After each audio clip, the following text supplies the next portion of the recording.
Indie Warriors, Peach here with I Dream of Indie to talk to you about the longest road on Earth. Here we go back again.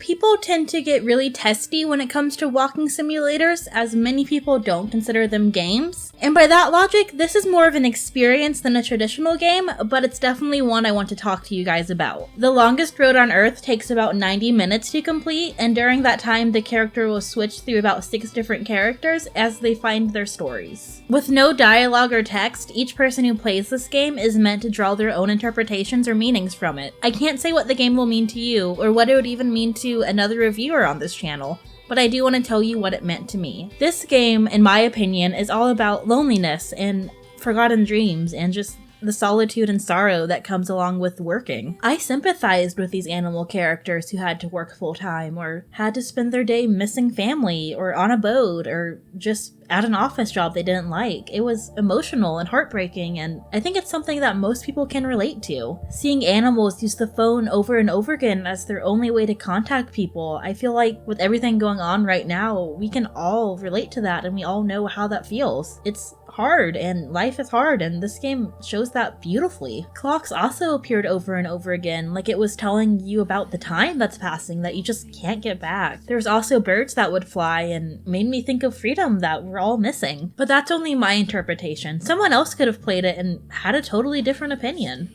And that's okay. This game is meant to make you think. It's not meant to give everyone the same story. We're all gonna look at it differently, and that's kind of beautiful when you think about it. The soundtrack of this game is done in an indie style, with vocals by Coley and the Brainwash gang. The music is haunting and soft, with guitars and piano, and it's really lovely. I want to listen to it now, even though I finished the game. There are 24 tracks and each have different visuals that accompany them. I actually took a moment to write down my favorite lyric that I want to share with you. I thought you would always be with me, but you're not here. I just think that's beautiful. The sadness of the vocals are complemented by the art style of the game. The longest road on Earth has black and gray pixel art. The pixel art was large and clunky, a little bit awkward at times, and it definitely showed that the game started on mobile. I didn't find the art memorable, but I also didn't find it offensive, so I guess you could say it's serviceable. It worked for the story, though I don't want to play another game that looks like this per se. The gameplay is the biggest negative of this game. You only use the joystick and one button. You can use any of the 4 buttons, but I chose the A button as it made more sense to me. Players move left and right without ever going up. There were times that characters would go up the stairs, but you would never press up or down. Players are given a prompt when they need to press a button. If a square appears, they need to press the button once, and if a triangle appears, they need to press it and hold it down. The gameplay didn't feel great,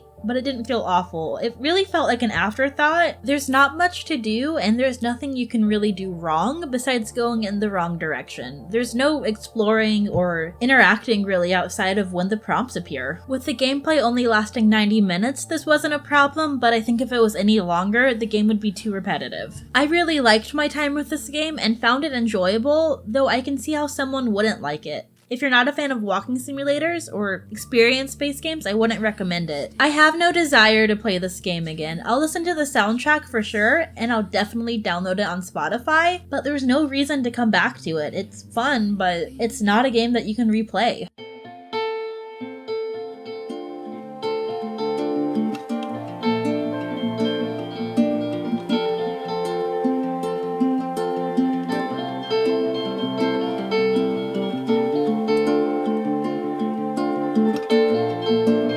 Thank you so much for watching. I want to give a special shout out to all our great indie warriors. Phil T, Christian Cruz, Kevilo, Mitchell Hall, Chris Jackson, Nathan Moore, Adriana Amato, CJR, C. Coyle, Skeptism, Haley, Julian Colbus, Jen Rose, Jesse, CPM, Bunny, JRS8, Raylan, Marky Mint, Dave Harp, Peekaboo, Lex Noyle, and Eric. Thank you again for watching, and if you're interested in becoming an indie warrior or just want to learn more about the channel, check out the description box below. Have a great day!